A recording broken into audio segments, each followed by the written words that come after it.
So the barn was covered in cedar siding that is ancient, and I managed to salvage a whole lot of it. And the cedar doesn't look too bad on this side, and it's pretty beat up on this side. So what I'm going to do is I'm going to make strips that are 1/2 inch by 3/4 of an inch, and I'm going to use those strips to make a beautiful hatch, if you will, to go over the drum and synthesizer racks. I spend a whole lot of time just ripping wood.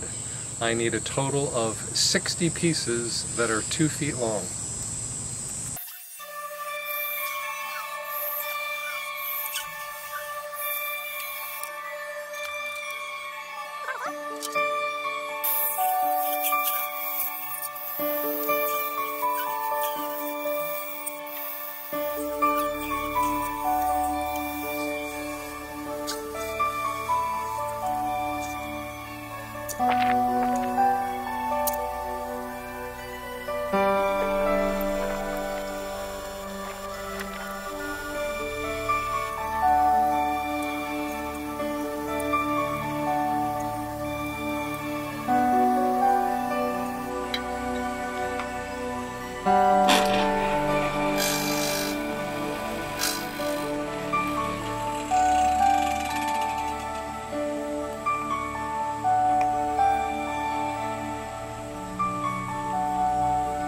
That's kind of the idea.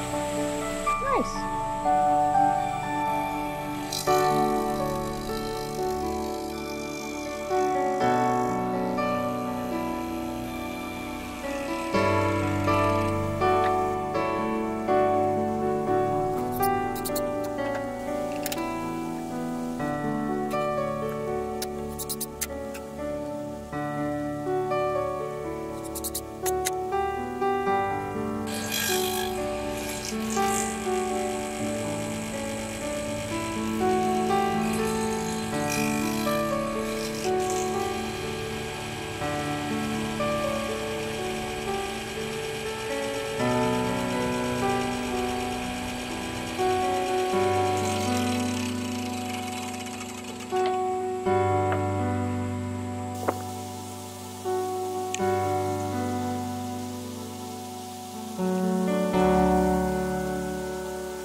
I think 12 units by 14 units will be just fine.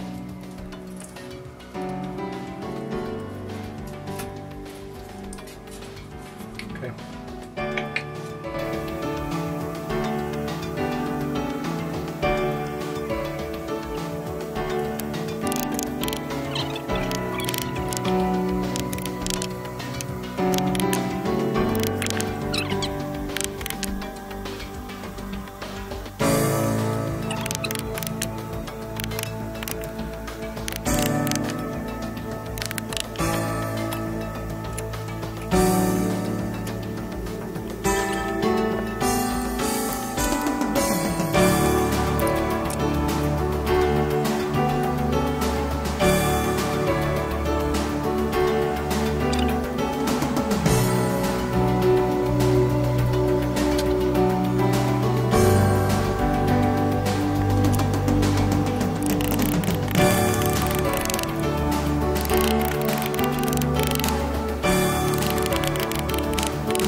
So what's your weapon of choice?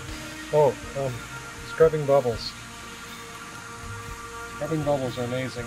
Have you tried many different things? I've tried many different things. Scrubbing bubbles does a very good job of cleaning without removing the paint.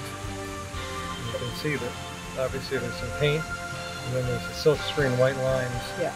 And with vintage synths, it's really important, I guess with anything, that you don't remove the markings. And it's really unfortunate with a really old synthesizer if you do. Sure. Best thing to try is in a very small area where no one's going to see first. But scrubbing bubbles does a really good job. And it doesn't scratch? I don't think so.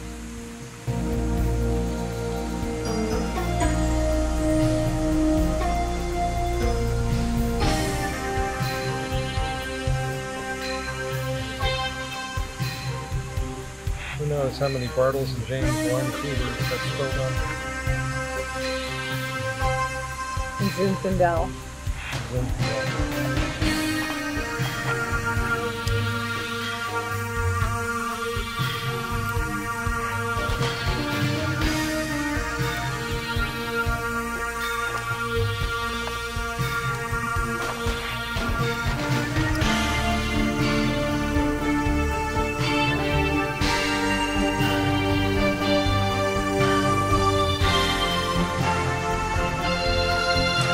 Rack-mounted Simmons SDS8.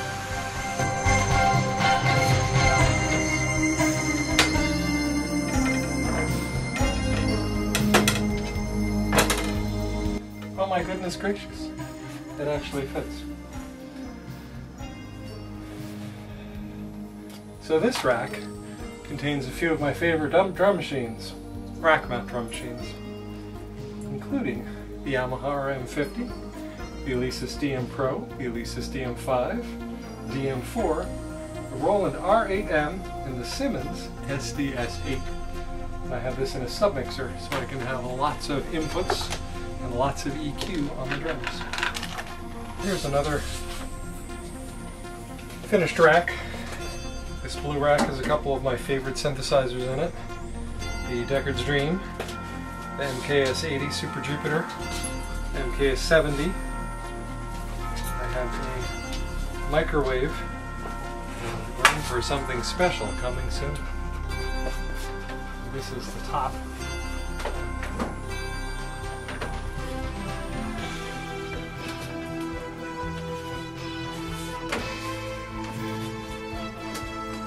Snug fit. Very nice. Tip-up action in the back. To hold the Korg wave state.